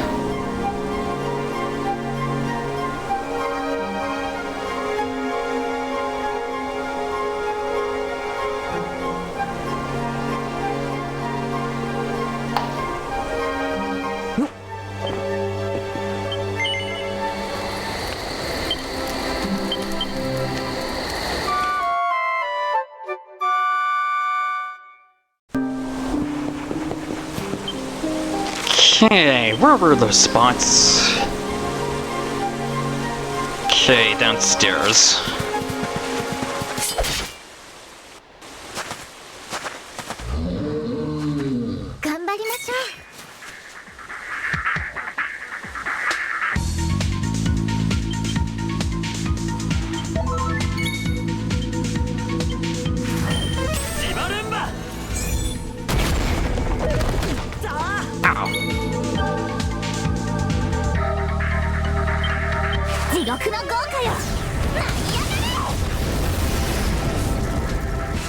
Nice.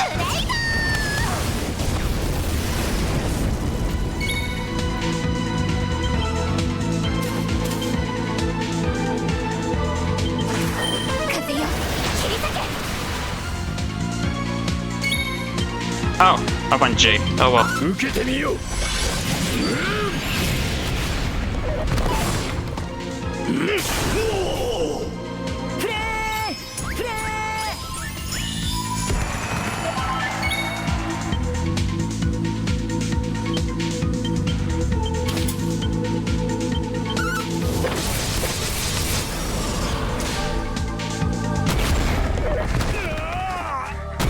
Oh, whoops. I did bring out my Babby Sphere's boomerang.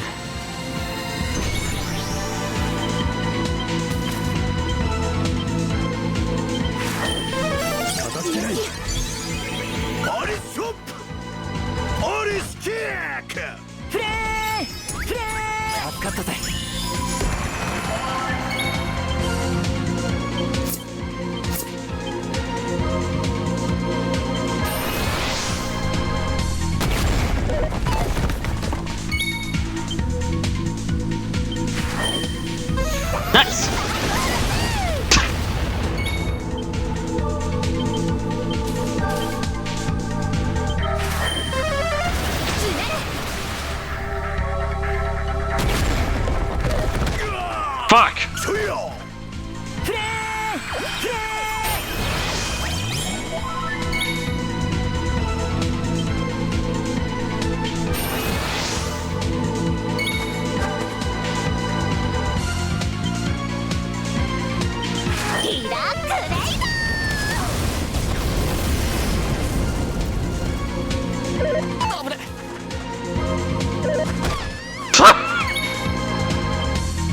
Wow.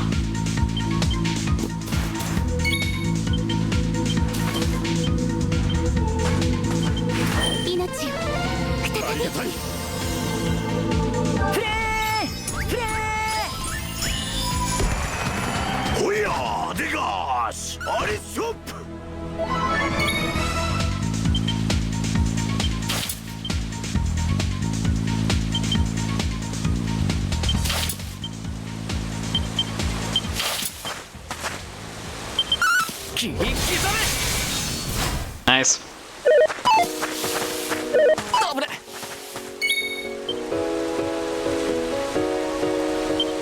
いてつくがよい。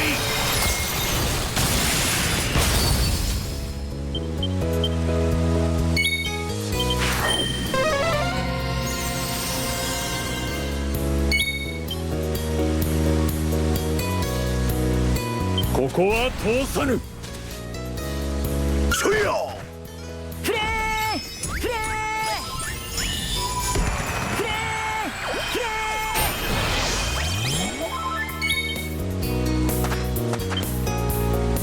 ー。こいつだ。どうだ。ナイス。観念しなさい。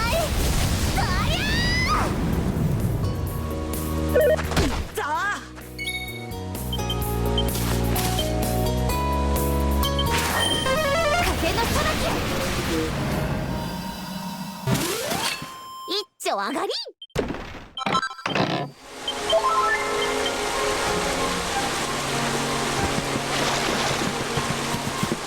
Okay, match porter should be down here. Oops.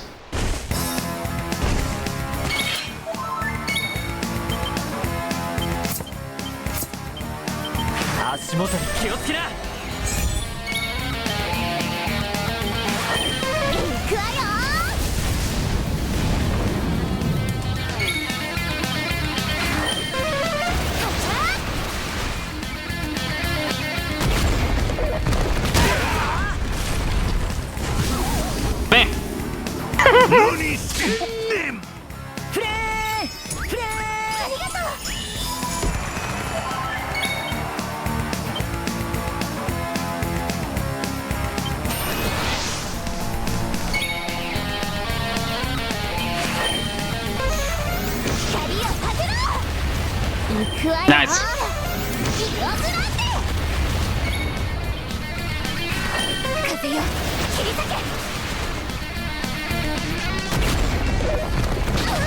Wow. 大樹の加護よ。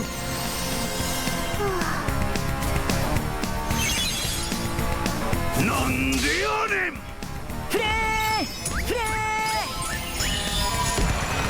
Oh yeah, we got a bonus spots to do as well. Right.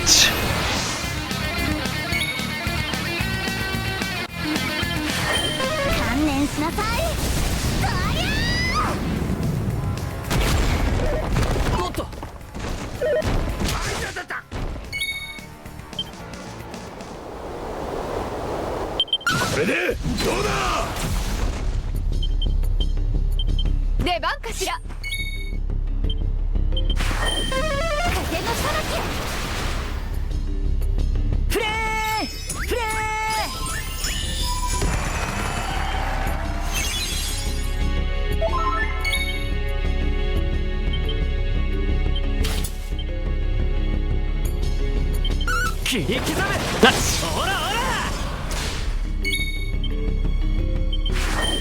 Nuts.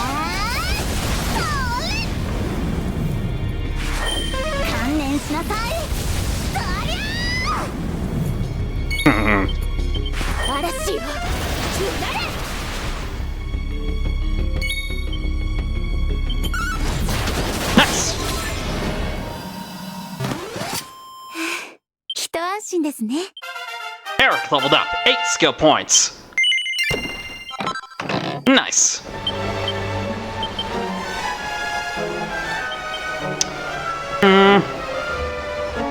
Yep.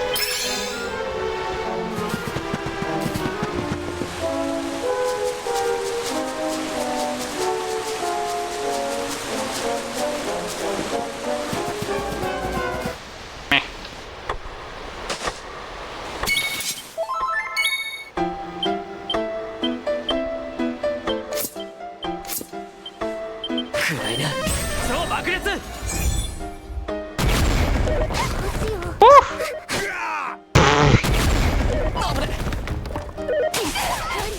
Jesus Christ! Wow!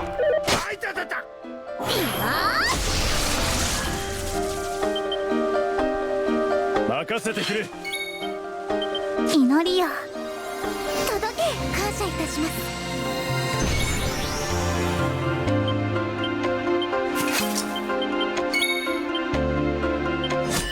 受けて立つわ。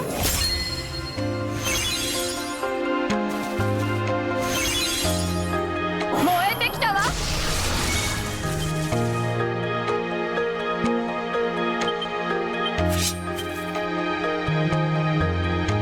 いいものあげる。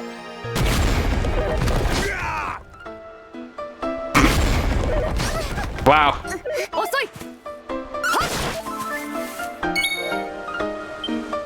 命の息吹を感謝いたします。 Wow!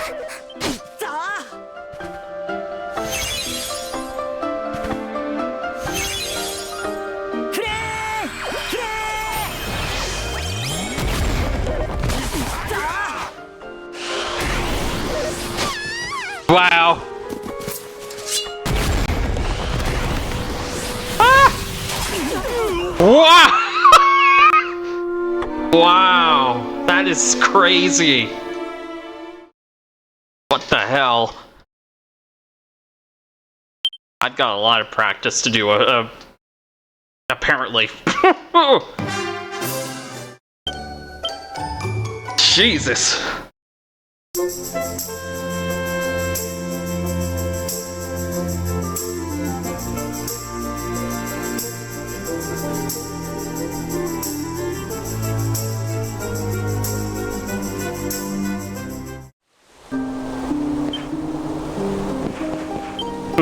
Perhaps I should just go elsewhere.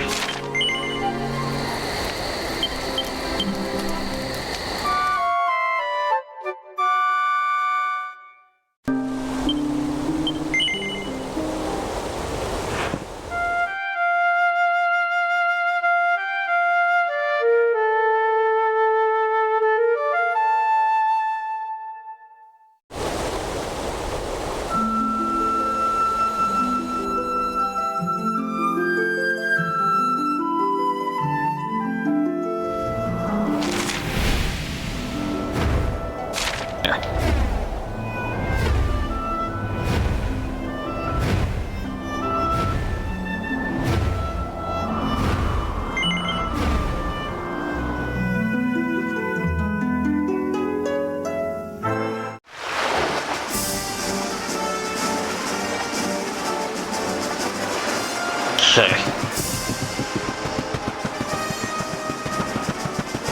Let's get our leaf over here.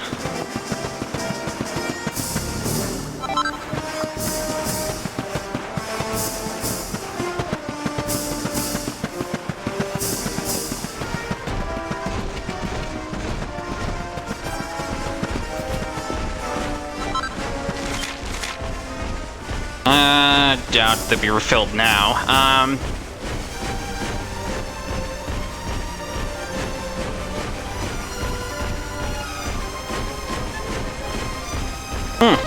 I know. We need to get something at the battleground. Let's go there.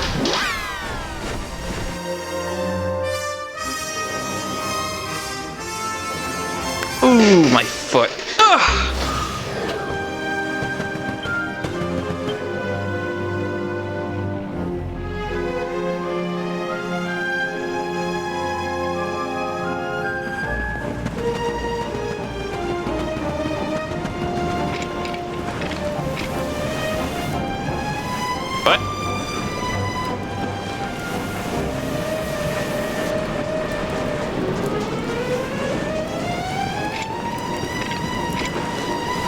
There we go. That was rude.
Nice. Nice.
Wow.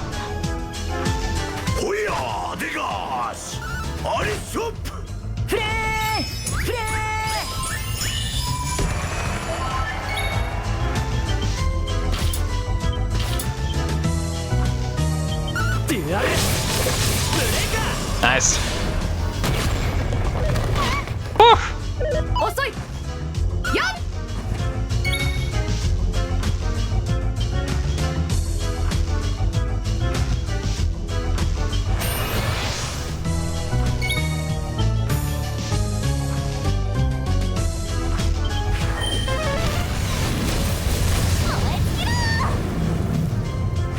Nice. Nice.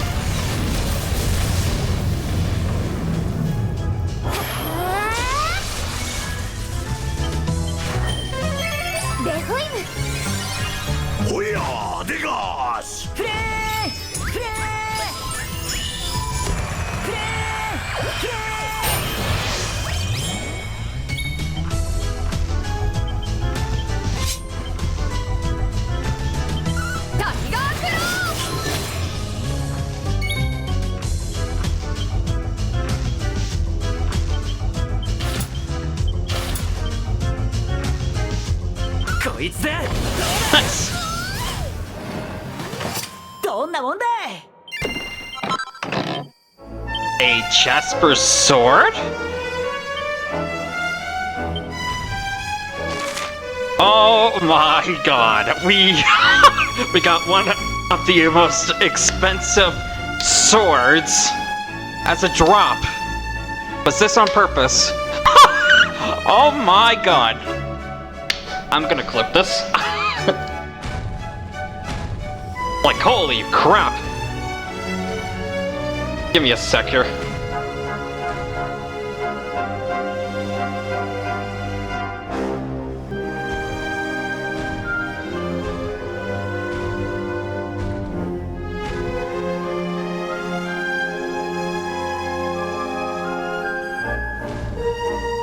Just one sec here. Where is it?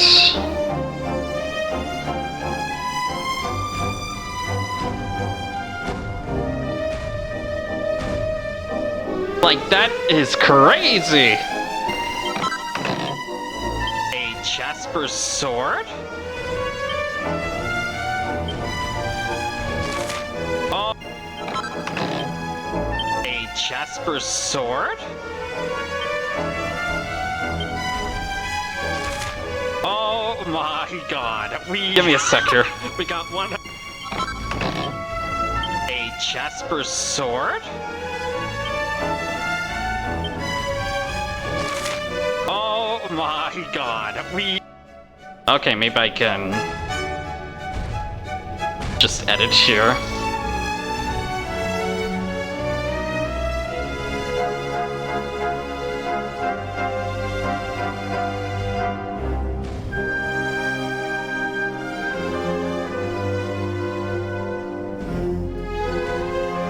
There. Now we save it.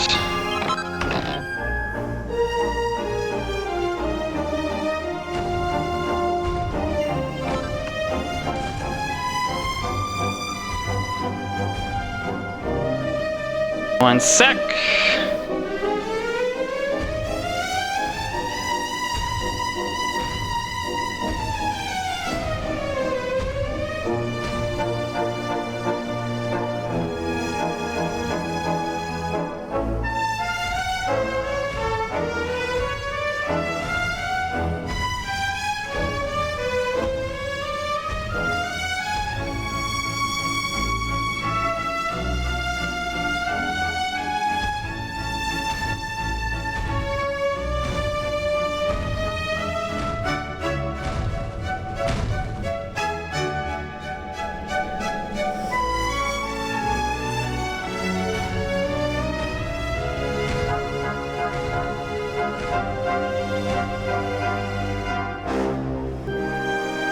Oh, fuck off.